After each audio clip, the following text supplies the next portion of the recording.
Hello. What's up? I'm checking on this. I believe I am live right now. I just got to see. I just got to verify it online that everybody can hear me. So if you can hear me and you're online right now, give me a thumbs up or tell me, like, if you could write it in the chat that I'm live and you can hear me. That would be great. Otherwise, I'm gonna just choose some sound checks. Appreciate it. Just give me 1 second here.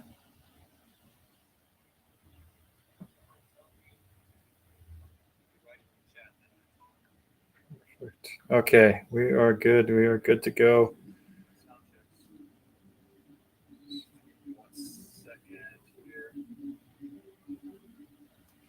Okay, awesome. We are good to go. Sound check, I believe, is working. And I think we can go ahead and get started. So today is June 14th. I always like when I listen to podcasts and I listen to a ton of different podcasts and people on videos, YouTube and things like that. And I always want to know what date did they film these things, because, the context is always different according to what date. But today is June 14th, 2022.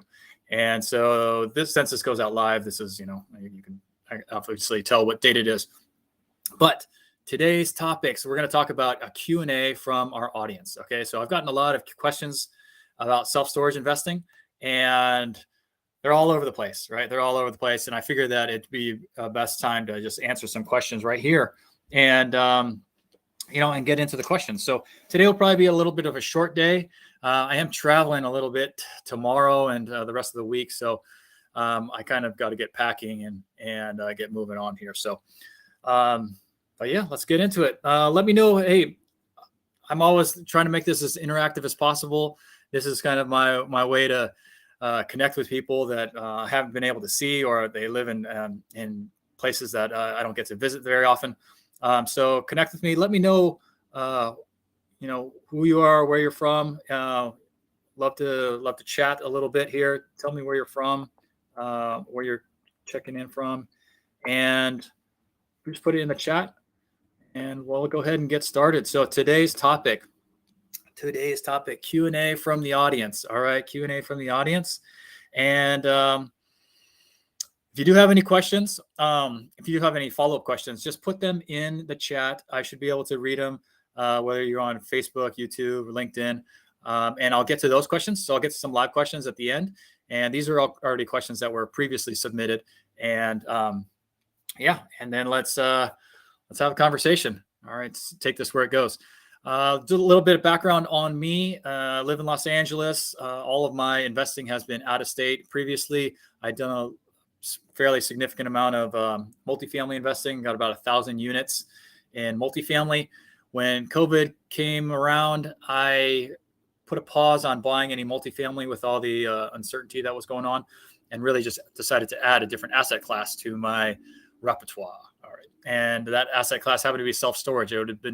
It had been an asset class that I had liked and thought it was a good asset class, but I really didn't know anything about it. So I just took the time to, just to learn about it and figure out if it was something that I wanted to move forward with. And it has been. So since then, I've closed on 8 properties total. It's been about a year and a half, 8 properties. It's like 250,000 square feet. It's 2,000 different units. All of them are outside of California, and actively working on, trying to get number 9, number 10, number 11, all that stuff going on right now. So before we get into the Q&A, so there's some fun Q&A in here too. It's not all just like serious stuff like what's lending like and things like that. But there's some fun things in here about self-storage. But if you do have any questions, again, put them in the chat. I'd appreciate a thumbs up or a like. That's, it kind of helps the algorithms. And why don't we get into it? All right. First question I got here from Mitchell. Where to find underperforming properties? Okay, so this is one of those questions that is a big question, and you could take it from. I mean, this could be a whole conversation, right? Of where to find properties. But the truth is, there's really 2 ways to go about finding properties. You're going to either find them through brokers. So there's many brokers out there that specialize in self-storage, and they're going to help you find deals, because that's what they're doing every day is contacting a lot of owners, staying on their radar, seeing when they're ready to sell. And then when they are ready to sell, then they'll list them. All right. So you can get on their lists, and that's a good way to go about it, is finding brokers and getting on their lists and evaluating their deals. And if their deals work out, then hey, move forward with it. Second way is just to go direct to seller, right? Is to go to direct to seller and try to find a seller that you can have personal contact with, whether that's you drove by the facility, whether that's you called them because you saw their listing on Google, or maybe they don't even have a listing on Google. They just, you just happened to search on a bunch of maps and you found an area that wasn't even listed in somewhere on the internet, and it's a self-storage facility. So there's really the two different ways: direct to seller or going with brokers. Now, how do you know if they are underperforming? I mean, that's really kind of, you got to dig in. A lot of them are not underperforming. A lot of them are, very stabilized properties. And if that's what you're looking for, a stabilized property, you can find those particular ones and buy them. In terms of just underperforming, really underperforming is what do you consider underperforming? Low occupancy? I mean, I consider that, but in an area that you don't, that's maybe not the best area. I don't know. Is that considered like sort of underperforming? Is it based on, how do you define underperforming? But if it's really just based on money and returns that it's bringing in, you need to dig into that, right? There's nobody just going to hand you a book of like, hey, these are all underperforming properties. Go out and buy all of them, right? So that's all the work that has to go into it. Okay, so I appreciate that, Mitchell. Any questions? Any follow-up questions? Feel free to let me know. Hey, we got one of our Facebook users here. Thanks for joining in from Mission Viejo. That's awesome. Mission Viejo is actually really close to where my brother lives. He lives in Lake Forest, and so I'm down in that area a lot. Okay. Thanks for joining in from Mission Viejo. Okay. Here's a question. Why did I choose self-storage? Okay, this is kind of like a personal question. Like, why did I choose self-storage? Well, okay, again, so when COVID happened, I decided that I would put a pause on buying multifamily, and my second favorite asset class at that time was self-storage. So I maybe did 5% of my time working on self-storage, right? But I really didn't understand it. Really didn't, I didn't know how to evaluate it. Didn't know what's a good self-storage facility, what makes a good one, what's the strengths of them, what's the weaknesses, what are the threats kind of self-storage. I just didn't understand that. I just sounded good, right? It's like, hey, you don't deal with tenants, right? And it seems like you just have these four walls and a door, right? So I don't know. That sounds pretty good, and especially after you've been dealing with a lot of tenants for years. You're kind of like, oh, well, that sounds great. We don't have to worry about tenants. So that's why I was looking at self-storage at the time. Once I started to get a little bit more into it, really the several big things about self-storage that I really liked. So one, I just kind of mentioned the management of it. And now I'm comparing it to multifamily. I'm not comparing it to any other asset class. I'm comparing it specifically to multifamily. But the management of it compared to multifamily is significantly easier, right? It's significantly easier. In multifamily, you're dealing with people and families and where they live. And that's not always the easiest, right? Because blinds break, or the dishwasher breaks, or there's just wear and tear on the toilets and the faucets and the carpet, and all kinds of things like that. So there's a lot of wear and tear that people just have on the apartments. Self-storage is it's just people are bringing in stuff, right? They're bringing in couches and lamps and bags of clothes and bikes and I don't know, all kinds of stuff like that, right? And that stuff just sits there. So it's not like necessarily like extra wear and tear on the property because of stuff being there. So, and managing people's stuff is significantly easier, right? It's like, they're not complaining really. And when you get into the deeper side of the management, right? You're really under lien laws in self-storage versus multifamily or residential in general. You're under eviction laws. And eviction laws are different than lien laws. And lien laws are kind of, about protecting people's stuff. And eviction laws are about whether or not people should be getting kicked out on the street for non-payment and things like that. But I will tell you this, and I tell everybody this, is that lien laws are much more in favor of the owners than they are of the tenants, right? I mean, no, if you think about this, I don't think anybody really has a great argument, or everybody kind of feels like, hey, if you take your stuff, so if I take my stuff, right, my dresser and my bike and my desk, and I just put it on somebody else's property, right, and I pay them $100 to keep it there for a month, and then I don't pay them anymore, and then I just say, well, my stuff, that's my stuff, you can't throw it away, or you can't do anything with it. It's like, nobody really feels that like you should be able to keep your stuff on somebody else's property really without paying for it, right? And that's just kind of like common sense of how people deal with lien laws and eviction laws, right? Lien laws are much more in favor of like, hey, you have a bunch of stuff on my property, you either need to pay for it or I'm going to get rid of it. Okay, I mean, that's kind of plain and simple. Okay, what else? Why are the reasons that I choose self-storage? One of the big reasons is it's sort of a bigger margin than multifamily, at least that I found, right? So multifamily, the kind of a general rule of thumb is that you're using about a 50% expense ratio. So your total income, you're taking about 50% of that, and you're saying about 50% of your total income is going to go towards your expenses, right? So you have about 50% left over is your NOI, right? Net operating income, NOI, right? Self-storage has a larger margin. In a rule of thumb, okay, this is just rule of thumb, but as a rule of thumb, you're looking at probably like 40% expense ratio. So 40% of your total income should go towards your expenses. And that means you have 60% going towards your NOI. So that's a lot larger margin. So so you're kind of doing around the same things, and your margin is just better in self-storage.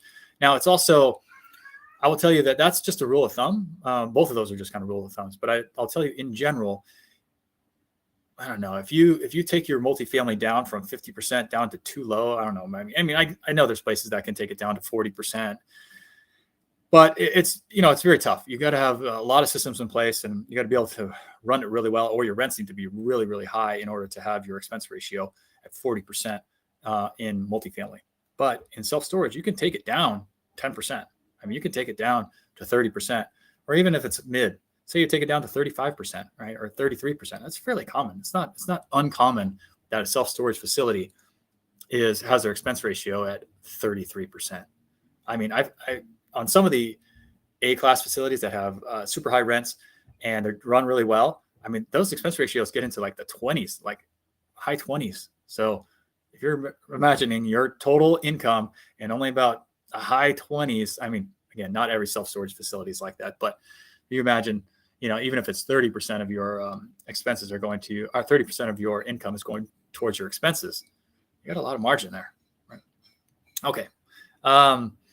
Let me see. What's another question here? So thank you for that question, by the way.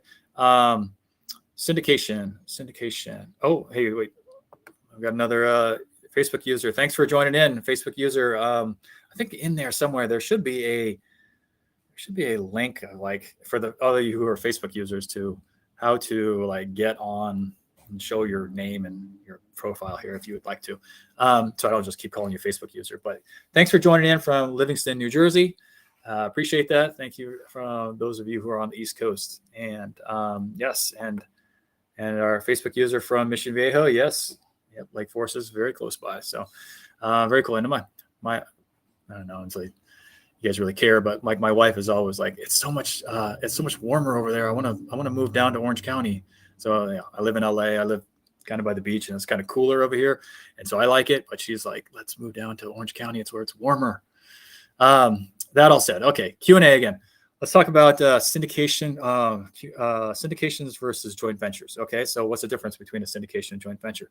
I mean, again, I probably should use a disclaimer here because I am not a lawyer. I'm not a CPA. I'm not any of these things. So, so seek out your professional advice for these kind of things. But really quickly, in a syndication, you're taking a pool of money from, like from limited partners, right? So in a syndication, there's generally two main parties. There's the general partnership. Those are the active investors. Those are people that are actually finding the deal, putting it under contract, raising capital, running the operations, doing the due diligence. They're the active people, right? That's the general partnership.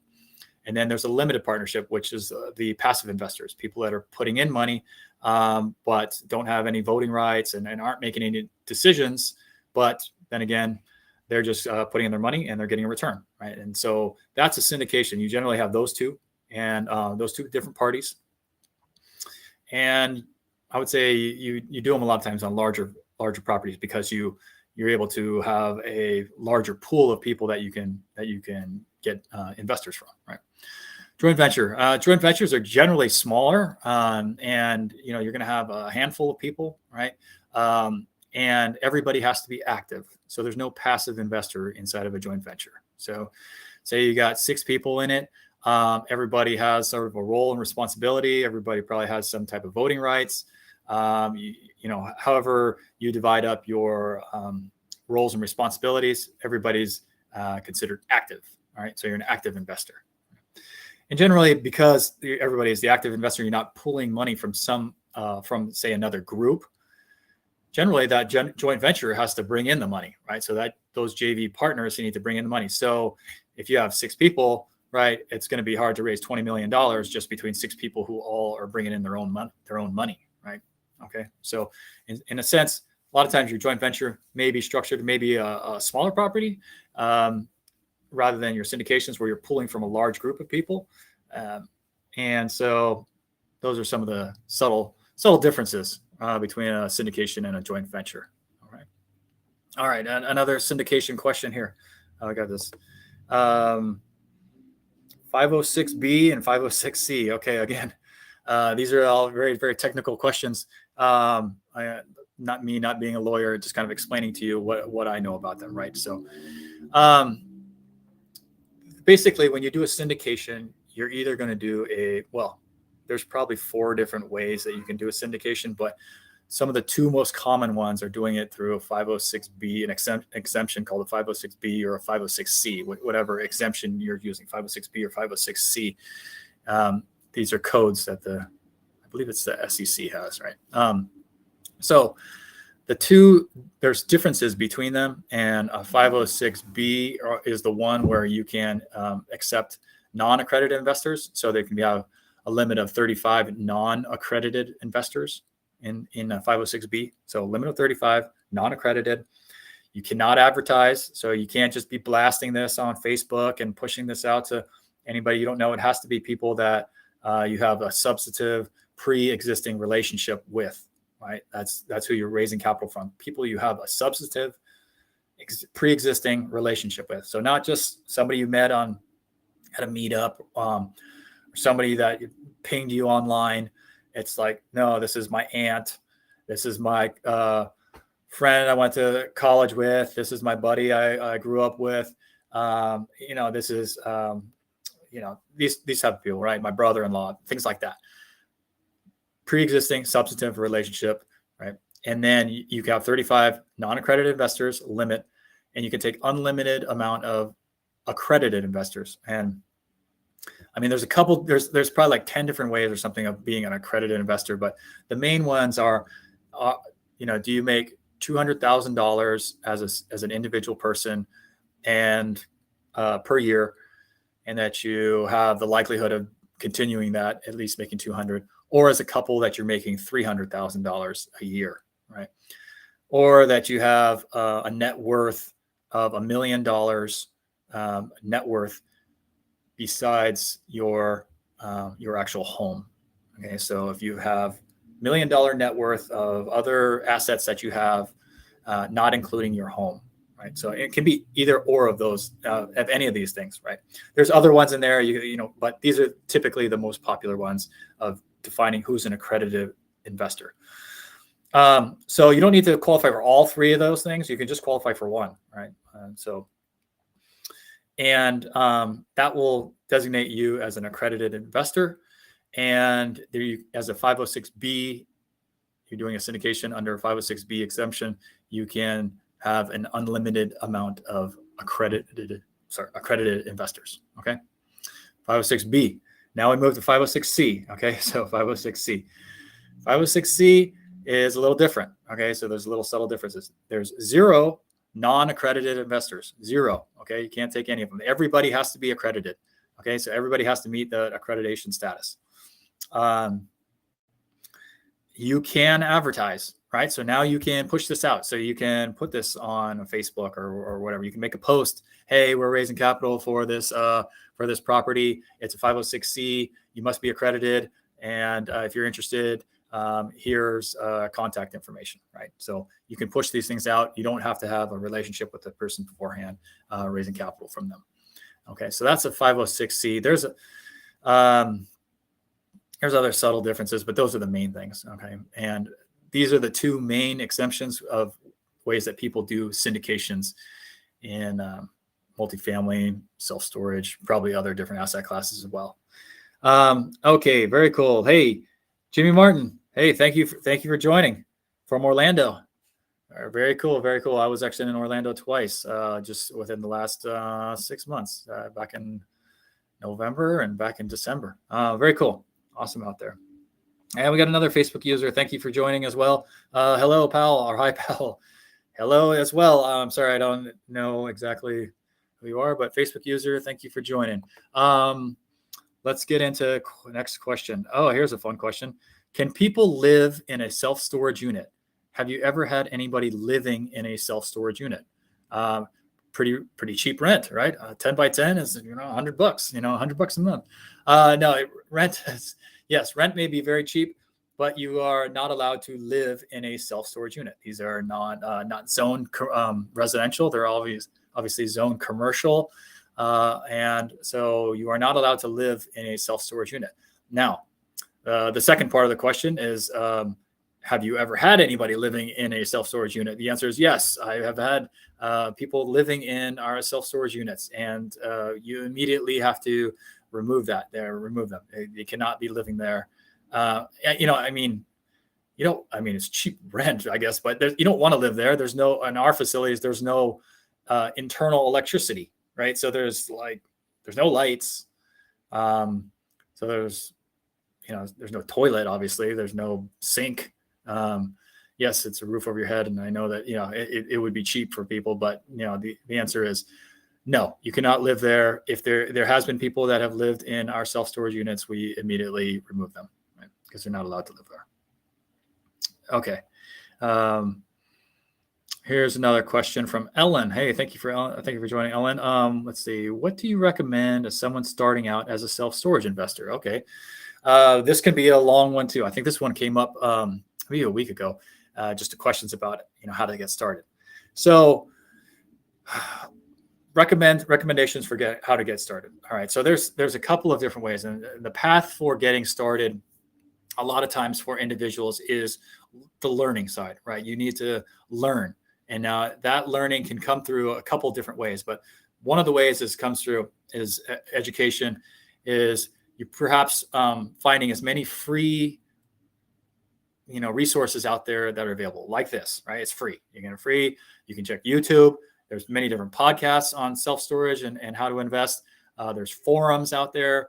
There are books. You can pay for books. You can go to meetups and talk to people who are doing self-storage. So that's all the free way that you can do it as much as possible. I recommend doing that, right? Talking to people. Get as much information as you can that's free. And then as you start to want to take the next step, you can decide whether or not this is something you want to move forward with. Then you can start to decide whether or not you want to pay for something, right? Now, some people at that point will just say, well, I'm just going to continue to do it free, and I'm going to do it on my own. I found that people who do it themselves, just say, you know what, I'm just going to continue to meet people, meetups, forums, podcasts, books, and things like that. I feel like it takes about 2 years to get into commercial real estate, 2 years to really find your own deals. Now, you might invest in other people's deals, and that doesn't take you 2 years because you could just find other people and you can put down $50,000, $100,000 into their deal. And sure, you can get in a deal that way. But to actually get your own deal where you are one of the main sponsors, I feel like it takes about 2 years. So it's going to be a lot of learning. Learning is going to go fairly slow. and you're kind of at your self-paced, and if you don't see any, sometimes the problem is you don't see any progress, or you face a lot of obstacles, well, then you kind of give up a lot easier because you don't really have anybody around you, and you don't really have a network of people, and it's just tough, and it's mentally draining and very tough to do it that way. And I've met thousands of real estate investors, and I generally feel it's like 2 years. Okay. It's tough, and it's a grind. And I know people that have been successful doing that, and I'm just like, man, I think you could do it a lot faster. So how would you do it faster? There are paid programs out there, right? There are paid programs, and I'm not necessarily like, endorsing any of them or anything, but there are paid programs that you can learn, educate yourself, right? They'll teach you a lot more in terms of like education wise. They'll provide, like sources that you can, that'll help you speed up your learning, right? Perhaps their online modules, their workbooks, their exercises that they want you to do to get ready and get prepared to be a real estate investor, and things you need to do. They also generally provide some type of community. And so there's usually a network of people that's kind of built into these programs. And so you'll find that that's helpful as well, because you're meeting people that can, that you can talk to, and that you can find out, hear success stories, and that gives you inspiration to keep going, and it just motivated around people that are doing the same thing.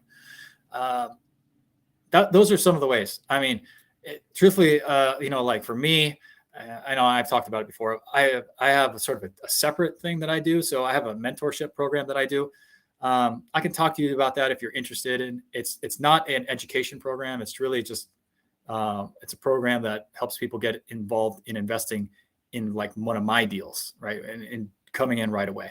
But this isn't really about all that. I'm just kind of just saying there's multiple different ways, whether you want to do it by yourself, you want to do it as a paid program, or you want to potentially find a mentor who can maybe help you out and get in, and maybe you can get in one of their deals and learn firsthand experience. Okay. So thank you for that question there, Ellen. Okay, here's another question. Here's one that I like. Okay, it's depreciation. Okay, we're talking about taxes. I guess it's not tax season right now, but let's talk about depreciation. Is depreciation available for self-storage? And the answer is yes. The answer is yes. For self-storage, depreciation is available. Now, it's a little different than multifamily. So I'm going to compare it to multifamily because that's what I know, right? And that's what, so I'm not comparing it to anything else. But in multifamily, as well as any residential, the depreciation schedule is 29 and a half years. So basically, you take all your depreciation and you just divide it by 27 and a half years. Divided by 27 and a half, and you get that allocation for that particular year. So year one, you get that allocation. It's 1/27th and a fifth, or and a half of your total depreciation, right? However, there's bonus depreciation right now, so you can basically anything that you can reclassify. I don't know if this is getting too complicated here. Let me hold off on that part of it yet. So residential, 27 and a half year depreciation schedule. Self-storage is commercial, so it has a 39 year depreciation schedule. So you basically take all your depreciation, you divide it by 39, and you get that per year. Okay, that's how you do it on a sort of a straight line schedule. However, most commercial real estate people are going to tell you that it's advantageous if you're going to hold the property for, say, 5 years or so, that it's advantageous to do a cost segregation. And what that means is you're reclassifying parts of the property into not just, let's say self-storage, not just 39 years for every single thing.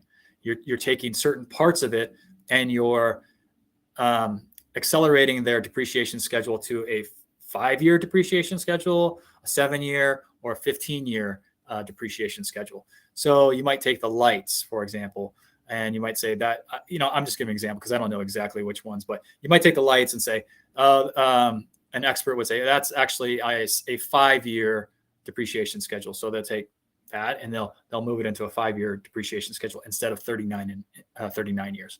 They might take the fencing and they say the fencing is actually a 15-year. And so they move that they reclassify that into a 15-year depreciation schedule. And they go through all of it, right? They go through all the different parts of your property, right? And they do that. Same thing with multifamily. It's kind of easier to understand with multifamily. You may take the HVAC, and the HVAC, instead of being a 27 and a half years depreciation schedule, you move it into a 5-year, or you move it into a 15-year. You take all the windows and you move them into a 10-year or whatever. I don't know you just make them into reclassify them into a different years. And then whatever is not able to be reclassified just remains on that regular schedule. So 27 and a half for residential, or 39 years for multifamily. Now, that all is an answer of just saying, yes, depreciation is available for self-storage, just as it is available for multifamily. Now, when I first started this, just off the top of my head, I was thinking, well, when it comes to tax savings, depreciation, and the depreciation that you get as an investor, it must be better in multifamily, because there is HVAC, there is flooring, right? There's carpet that you can reclassify. There's windows that you're reclassifying, all the electrical that you're reclassifying, your appliances, right? You got a refrigerator and stove, you're reclassifying all these different items in a multifamily property. Whereas in self-storage, I was like, well, we don't have, unless you're climate controlled, we don't have HVAC. We don't have windows, or not many windows. We don't have like flooring. It's all just concrete. So we don't have any flooring. It's not carpet. It's not vinyl plank. It's not any of that. We don't have any appliances, or very little appliances. We don't have any, things like toilets. We have, one toilet in the whole facility, right? We don't have a bunch of, we don't have, 2 toilets per unit. So I was thinking that, the reclassification must be worse for self-storage, right? Turns out I was wrong. The reclassification for self-storage is actually higher than multifamily. And I was very surprised at this.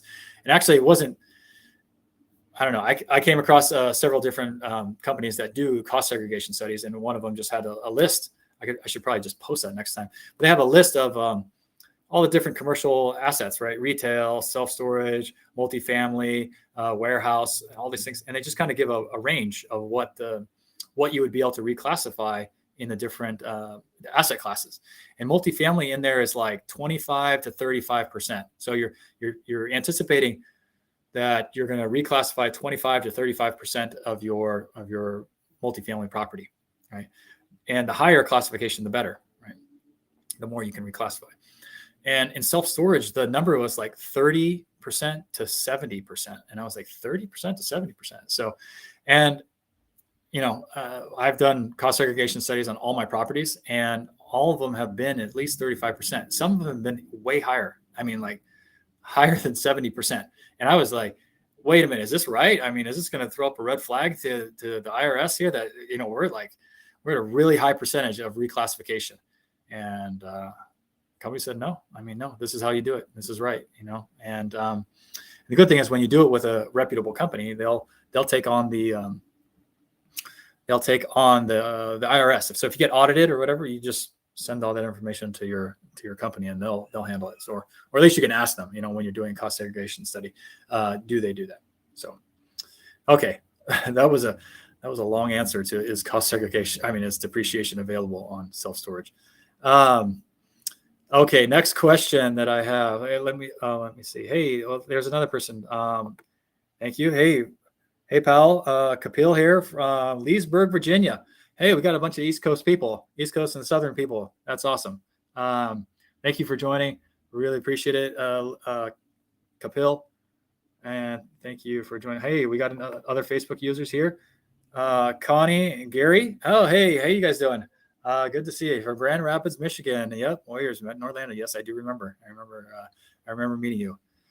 Gary, you came up to me and we chatted for a little while. I appreciate that. Thank you. Okay, let's see. Okay, so you got some. Okay, next question here from Karsten. And this is an interesting question.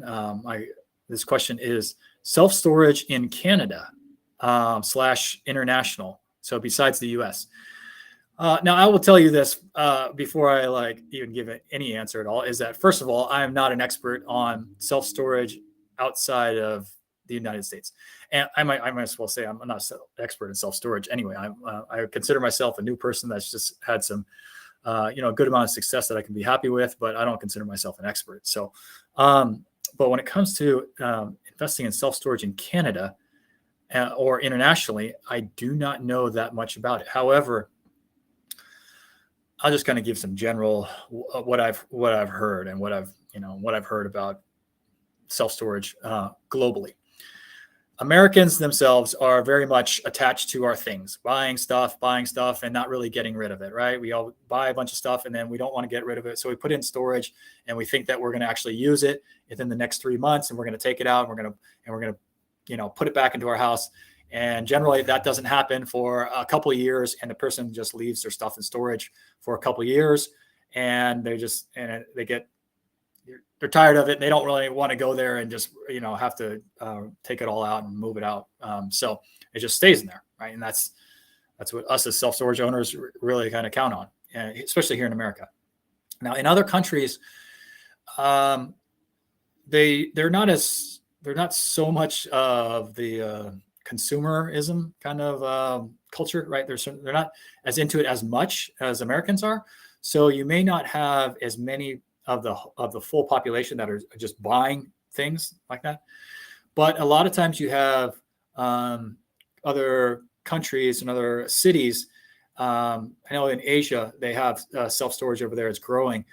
It's also because the cities are much more compact. So there's so much more dense than they are here, say in the United States. So you have so many people living, so that everybody's in these tiny areas and tiny apartments, that if they have anything that's big, like a bed or whatever, they don't have extra space to put it anywhere. So it's like it has to go into storage. So internationally, I think self-storage is growing because more and more countries are becoming more wealthier, and the populace of the people are becoming wealthier. So they're buying more things.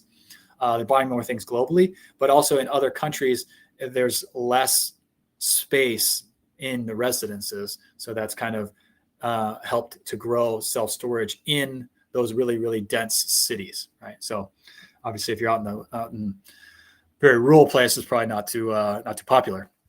Now, specifically for Canada, I truthfully don't know, to be honest. Interesting. I went to a self-storage convention just in April, and there was a vendor there that was specifically talking about, hey, you should think about buying self-storage in Canada. And I was like, I had never thought about buying any self-storage facilities in Canada. He kind of gave me the rundown about, some of the reasons why you'd want to buy self-storage in Canada. But there's different things with whether or not you need to be a citizen, things to consider, as well as in America, we have like a 1031, and I don't believe they have the 1031 in Canada. It's so that forces people to turn over properties and I don't know, faster or something. I forgot what he said, but I don't think they have the 1031 tax benefit like we do in America. So that's something that is of concern. If you're going to own a property and you sell it, you're probably going to have to pay the taxes on it. All right. Okay. But if anybody else knows any more about self-storage across the globe, or specifically Canada, feel free. Let's talk.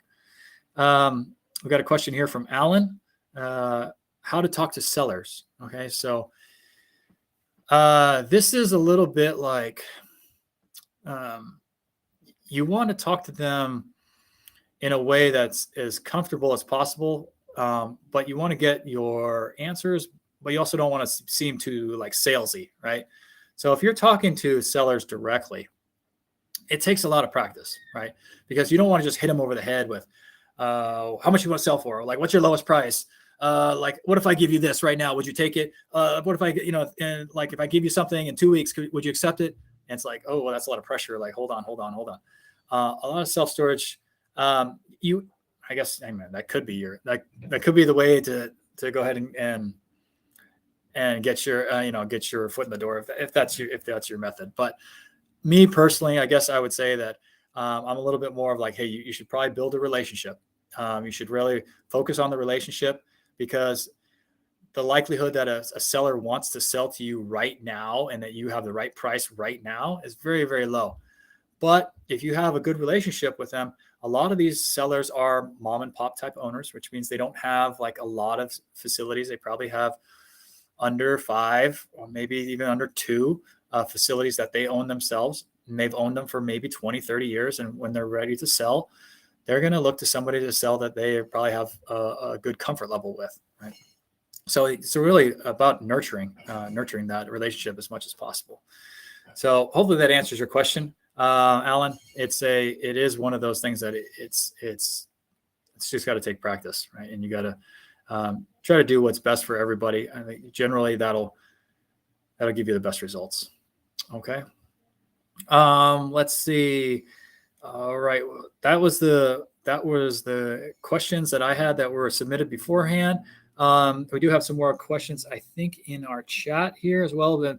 But before I get there, just quick reminders about the mentoring program. I do have a mentoring program if you're interested in it. It's actually getting in a real deal that I'm in. And so if that's something of interest to you, I think there's a link down in the description. You can just fill out that link, that Google form, and let me know. We'll be in touch. Also, and then you can book a call with me as well too there.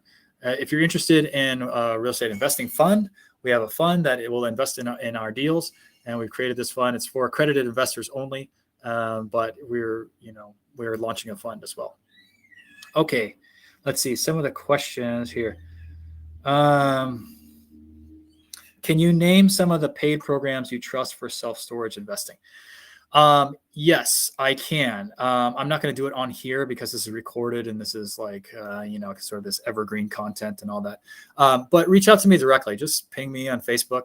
Happy to give you some suggestions or the path that, like I hear people taking. Happy to go over that with you and present what I know. Okay. Just ping me. Great. Okay. Jimmy Martin, I think you got a question here. I'm going to put this up here. Let me see. Jimmy, okay, you bought your first self-storage facility this year and it cash flows well, but small facility with 6,000 square feet. I assume that's what you mean. I want to buy my next one that's bigger and build financial freedom. How would you go about buying the next one? Awesome. Hey, that's a great question. Congratulations, by the way, for on getting your first self-storage facility. I believe when you say 6,000, you mean 6,000 square feet. But congratulations. That's great. Happy to hear that it's cash flowing well and that you're ready to go on to the next one, right? That's awesome. So the question is, how would you go about buying the next one?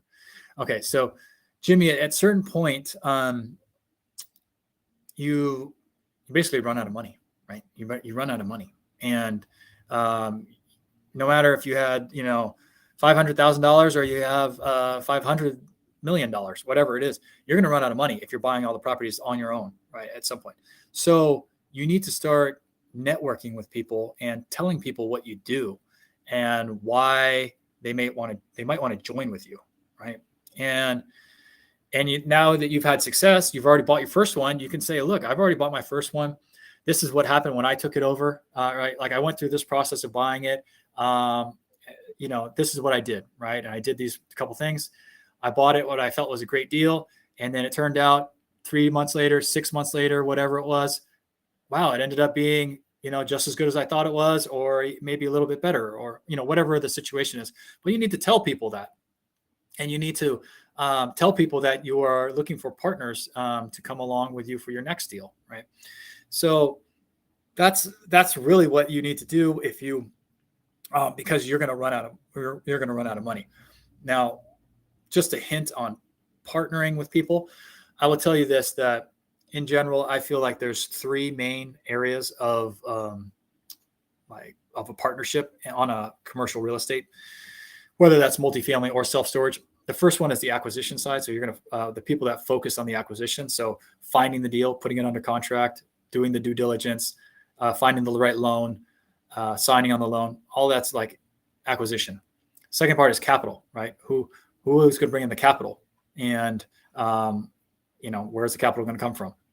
And the third part is who's going to run the deal, operations, right? Who's going to actually make the decisions on the actual property. So when you find partners, you want to find people who do a little bit of the opposite of what you do. You don't want to both be focused on finding deals. You're both really great at finding deals, but neither of you really has any money or really has any experience in operating the deal, because that's, you just want to find complementary skill sets. Okay. So in your case, Jimmy, you might be good at finding the deal, right? And maybe even pretty good at running the deals afterwards. I don't know. I'm just kind of guessing. But right now it's like, how do I find my next one if it's a bigger one, right? Well, and that means to me that capital may be an issue, right? So now you're looking for people, hey, that probably have some capital, and maybe that they're also good at operating, or and then you guys can break up your partnership or equity according to whatever responsibilities you have. Okay, so I would say leverage what you've done. You've done a great thing by buying your first property. You've already got it to cash flow pretty well, right? You need to start telling your story, and you need to start finding partners. And they don't have to be a partner that you just this is your partner like for life, right? You don't have to say I'm marrying this person, but it's going to be a long-term project. But you don't have to feel like that's the only partner you can have. You can have one partner for that deal, and maybe you have a different partner for another deal. So you can remain sort of flexible.